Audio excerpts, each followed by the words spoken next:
Bonjour à toutes et à tous, j'espère que vous avez passé un super bon Noël et reçu de beaux cadeaux. Et vu que c'est lundi, on est reparti pour une nouvelle semaine de Dev Café. Alors même si ce sont les fêtes, il y a quand même pas mal d'actualités, alors autant continuer de se tenir informé.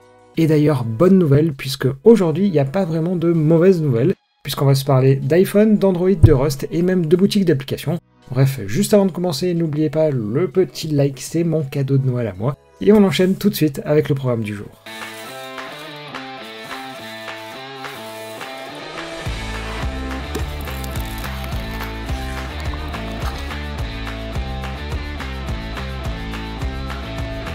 On commence par la seule information autour de l'écosystème Apple d'aujourd'hui et finalement la différence majeure pour nous développeurs entre Android et iOS, c'est que sur Android on a accès à un émulateur alors que sur iOS c'est un simulateur. La différence c'est que sur Android c'est normalement un peu plus proche de la réalité en contrepartie d'une consommation mémoire et CPU plus élevée. Et un développeur sous le nom de Devos50 s'est mis en tête de créer un émulateur pour iOS, mais pas pour les dernières versions, non, mais bien la toute première qui était notamment utilisée sur les iPod Touch de première génération, à savoir iPhone OS 1 qui était l'ancien nom d'iOS. Alors tout comme pour l'émulateur Android, c'est QEMU qui est utilisé comme outil pour la machine virtuelle, et il aura fallu plus d'1 an de boulot pour arriver à supporter l'essentiel des fonctionnalités comme le multitouch. Et vous vous demandez peut-être pourquoi c'est un émulateur d'iPod et non pas d'iPhone, tout simplement car c'est plus simple, car toute la stack réseau ou encore celle de la téléphonie n'est pas à intégrer, et pareil le choix de la toute première version du système s'est fait, car c'est tout simplement la plus simple à recréer, tout simplement parce qu'il n'y a pas d'enclave sécurisée ou encore d'intelligence artificielle. Dans l'ensemble, aujourd'hui, une grande partie des fonctionnalités et des applications tournent sans problème, et le développeur a maintenant pour objectif de supporter l'iPod Touch de deuxième génération, qui cette fois-ci utilise iPhone OS 2.1. On lui souhaite donc bien du courage. Du côté de chez Chrome, désormais, le cycle de sortie des versions est mensuel, ce qui explique pourquoi on est déjà à Chrome 108 et que la version 109 ne devrait plutôt tarder à sortir, à moins qu'ils attendent peut-être début janvier que les fêtes de Noël soient terminées.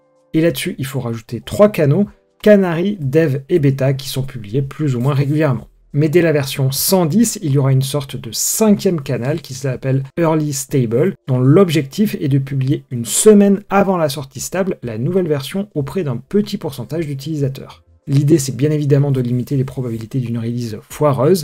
Par contre, entre tous les OS et ces 5 canaux, c'est un véritable job à temps plein que de devoir gérer toutes ces versions.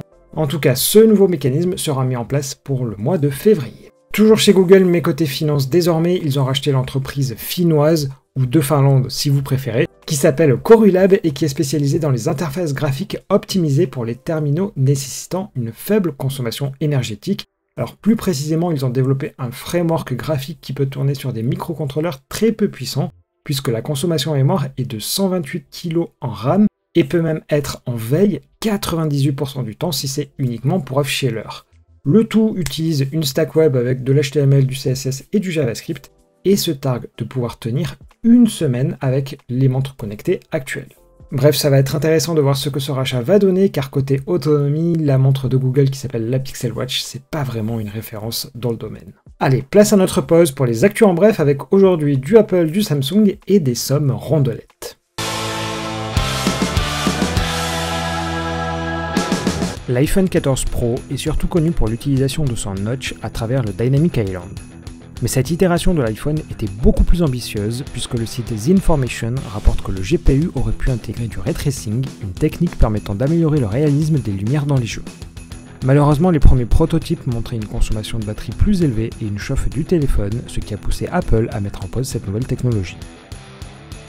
Si on bascule chez le concurrent Samsung, après l'arrivée de l'assistant Siri, le coréen a lancé son alternative Bixby, mais qui n'a jamais vraiment convaincu. Selon des informations d'Android Police, l'entreprise pourrait débrancher pour de bon son assistant. En effet, au fur et à mesure des versions, les différentes fonctionnalités et accès à l'assistant sont devenus remplaçables et les nouveautés se comptent sur les doigts d'une main. Par ailleurs, sur One UI 5, l'application Bixby Routine a été renommée en mode The Routine. Samsung semble donc avoir perdu la bataille, mais jusqu'à quand va-t-il faire survivre son assistant en mort cérébrale? Telle est la question. Aux États-Unis, Google propose YouTube TV qui est un service de télévision par internet avec du contenu en direct et à la demande. Même si on entend souvent dire que Google veut faire des économies, ils viennent tout de même de débourser 2 milliards de dollars par saison pendant 7 ans pour diffuser la plus grande affiche de la ligue de football américain, la NFL. Retour en France où Microsoft a été condamné la semaine dernière par la CNIL à verser 60 millions d'euros. La commission accuse l'entreprise de ne pas respecter le RGPD en rendant difficile la désactivation des cookies sur le moteur de recherche Bing. C'est la plus grosse amende infligée en 2022. Et enfin, un peu de légèreté pour finir ces actus en bref, avec un célèbre site se terminant par Hub et n'étant pas recommandé pour les enfants, qui vient de lister les jeux les plus recherchés par ses visiteurs. Fortnite, Overwatch et Genshin Impact arrivent en tête. Comme qui dirait, les gens ont vraiment des goûts bizarres, mais ceci ne nous regarde pas. Pour cette deuxième partie, on va essentiellement s'intéresser à Android et la première info concerne Android 14 qui pourrait forcer les fabricants à supporter l'encodage et le décodage du format vidéo AV1 qui est notamment utilisé par YouTube car beaucoup plus performant sur la taille des vidéos et donc de la bande passante qui est nécessaire. Alors selon un commit publié sur AOSP, un test sur l'Android Compatibility Test Suite ou CTS a été ajouté pour justement tester si l'encodage et le décodage de l'AV1 est bien intégré au téléphone et aux tablettes. Alors pour rappel, pour avoir la certification Google et notamment avoir accès aux services de Google, il faut justement que cette suite de tests soit passée avec succès. Mais ça risque de poser problème car aujourd'hui les téléphones haut de gamme sortent majoritairement avec le processeur Snapdragon 8 Gen 1 de chez Qualcomm qui ne supporte pas la fonctionnalité, en tout cas pas de manière matérielle. Mais vu que les tests ne consistent qu'à vérifier la compatibilité et non la manière d'y parvenir, à savoir du matériel ou du logiciel, il ne devrait pas y avoir de problème au final.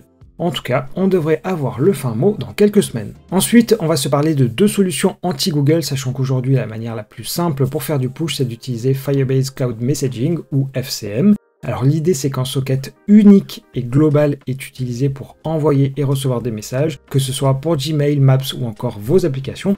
Alors en toute logique, ça diminue la bande passante qui est nécessaire, mais surtout ça fait énormément économiser de la batterie puisqu'un seul socket est nécessaire, plutôt qu'en avoir un pour chaque appli. Mais si tout à coup vous avez besoin de sortir des applications sans les services de Google et notamment sur F-Droid, les choses se compliquent un tout petit peu. Mais justement F-Droid a présenté Unified Push qui devrait être une solution qui je pense pourrait vous intéresser, même si vous faites du FCM. L'idée est que côté utilisateur, vous allez installer une application qui est une instance d'Unified Push. Et dans le jargon de leur documentation, ils appellent ça un distributeur, puisqu'il va distribuer les pushs aux différentes applications. Et l'avantage est que ce distributeur peut être relié à votre propre serveur, une instance chez Nextcloud, mais aussi et surtout à FCM. Et même si on descend d'un niveau, ça peut être n'importe quel socket, du XMPP, voire même des SMS. Et chose encore plus intéressante, un distributeur peut être connecté à plusieurs serveurs à la fois, c'est vraiment une sorte de brique de passe-plat.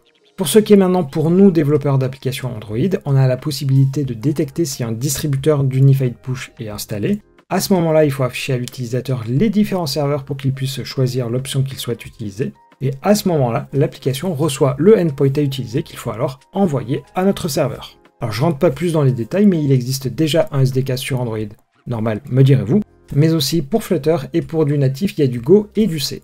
Bref, ça semble relativement intéressant, même si ça complique un tout petit peu notre tâche au niveau du développement. En tout cas, n'hésitez pas à me dire dans les commentaires si c'est quelque chose qui vous intéresse ou si c'est vraiment une affaire de gros geeks. Et n'hésitez pas aussi à me dire si un petit tuto sur le sujet vous intéresserait. Et enfin, j'ai découvert au hasard d'un article l'Aurora Store, qui est un client open source pour le Google Play. Alors concrètement, ça vous permet d'avoir accès aux applications gratuites du Google Play sans avoir besoin d'un compte Google. Et tout est supporté, à savoir la recherche, l'installation et la mise à jour des applications. Et il est possible de se connecter avec son compte Google, qui peut alors vous permettre de télécharger les jeux et applications payantes, mais en revanche, on ne peut pas acheter. Au final, ce genre de boutique peut servir dans deux cas. Vous avez un téléphone avec les services Google, mais vous ne voulez pas vous faire traquer, ou à l'inverse, vous avez un téléphone sans les services Google, et ça vous donne accès au catalogue.